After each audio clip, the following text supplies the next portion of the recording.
అధ్యక్ష. ఎకరాలలో ఇట్లా పిల్లర్లు వేసుకొని ఇట్లా కబ్జాలు వేసుకొని ఇట్లా చేసుకుంటుంటే రేపొద్దున ఎప్పుడైనా సరే గవర్నమెంట్ స్థలం ఏదైనా ఉండి కనీసం మనకు ఏదైనా ఒక రోజు కాలేజీకి సంబంధించి పని పడుతుందో, స్కూల్ కట్టాలంటే పని పడుతుంది. ఇది ఏదైనా గవర్నమెంట్ తరఫున ఆఫీసులు కట్టాలన్నా ఏ పొద్దున 1 సెంటు స్థలం ఉండదు అధ్యక్ష. మనకు 1 సెంటు స్థలం కూడా ఉండదు. చూసుకోవాలి అధ్యక్ష. ఇక్కడ ఫోటోస్ అంతా తీసుకొచ్చాం. ఓకే అండి. ఏసీపీ గారు నంద్యాల జిల్లా ఏర్పడిన తర్వాత ఇప్పుడున్న మన రాబోయే ఎవరైనా ఈ కౌన్సిల్ మనం ఖచ్చితంగా ఇది ఉపయోగపడాలని చెప్పి సర్వే చేయిస్తున్నామండి. ఇలాంటి చేసేటప్పుడు మధ్యలో మళ్ళీ ఇలాంటి సిచ్యువేషన్స్ అనేవి కరెక్ట్ కాదు. ఏసీపీ గారు వాళ్ళ మీద ఇమ్మీడియట్ యాక్షన్ తీసుకోండి. అసలు ఆ సైట్ ఎంత ఉంది మీరు నిన్న కంప్లైంట్ వస్తానే మీకు చెప్పడం కానీ జరిగింది. నేను గౌరవ కౌన్సిలర్ గారు నా దృష్టికి తీసుకురావడం వెంటనే 2012 కూడా అక్కడ మసీదు కార్యక్రమాలు నిర్వహిస్తా ఉన్నారు. 2016లో మరి అప్పుడు వార్డు పర్యటనల సందర్భంగా శిల్పామోహన్ రెడ్డి గారు అక్కడికి వచ్చినప్పుడు ముస్లిం సోదరులందరూ కలిపి వారికి విన్నవించుకోవడం జరిగింది. ఆ రోజు పన్ను తీపించమని వారు కోరడం జరిగింది. అదేవిధంగా ఆ రోజు కౌన్సిల్ లో కూడా 2016లో కౌన్సిల్ కు కూడా ఆ అంశం రావడం జరిగింది. అప్పుడు పాస్ అవ్వడం కూడా జరిగింది. ఆ రోజు నుంచి ఈ రోజు వరకు కూడా పన్ను అయితే రావట్లేదు. కానీ ఈ రోజు పన్ను వేయడం లేదు. కానీ ఈ రోజు మళ్ళీ 4 లక్షల రూపాయలు పన్ను చూపిస్తూ వాళ్ళకు అప్పటి నుంచి పన్ను కంటిన్యూ వాళ్ళకు పేపర్ సపరేట్ వాళ్ళ దృష్టికి రాలేదు.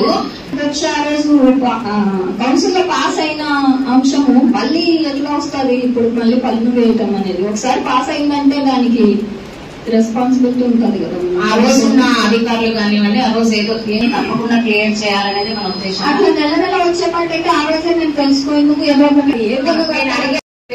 ఇది లాస్ట్ టైం గానీ వచ్చిందంట. వీళ్ళ వరకు కన్నా కమిషనర్ గారు క్లియర్ చేయాల్సిందిగా కోరుకుంటున్నానండి. తప్పకుండా పెరుగుతూ ఉంటుంది. 100 200 అవుతుంది, 100 150 అవుతుంది. ఇప్పుడు 150 కాదు కాబట్టి 100కు 15% అంటే 115 రూపాయలు అవుతుంది. 115 రూపాయలు చేరేంత వరకు ఆ పెరుగుదల అనేది అదే సార్ నేను చెప్తున్నా. అది చేరింది సార్. నాది ఉదాహరణ చెప్తా. 50-10,000 ఉండే ఒక రీచ్ అయింది కదా మీరు చెప్పిన. మీరు కాదు, ఇప్పుడు దాంట్లో సిబి ప్రకారం నేను టోటల్ టోన్ వెయిట్ చెప్తున్నాను. ఇట్లా పెంచుకుపోతుంటే దాటిపోతున్నాయి కదా అంటున్నాను.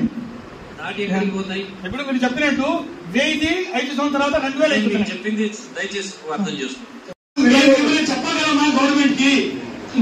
కౌన్సిల్ ద్వారా పాస్ చేసి అది కమిషనర్ గారు ఇప్పుడు చెప్పారు. మీరు ఒక పని చేయండి. ఈ సంవత్సరం ఉన్న ల్యాండ్ వాల్యూ నెక్స్ట్ ఇయర్ ఉండదు, పెరుగుతానే పోతా ఉంటది. కాబట్టి దీనికి అంతం అనేది లేదు. అంతం అనేది ఉంటుంది. చూడండి, చెప్పినందుకు పాటించడానికి ఉన్నామా మేము?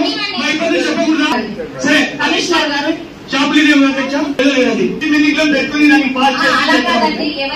ఏమన్నా ఇబ్బందులు చెప్పి మన దగ్గరికి అర్జీలు వస్తే ఫస్ట్ మనం దాన్ని వెరిఫై చేయించి నిజంగానే అక్కడ చుట్టుపక్కల వాల్యూస్ కన్నా మన మున్సిపాలిటీ అద్దెలు ఉన్నాయి అవన్నీ ఖచ్చితంగా కౌన్సిలింగ్ తీసుకొస్తామండి.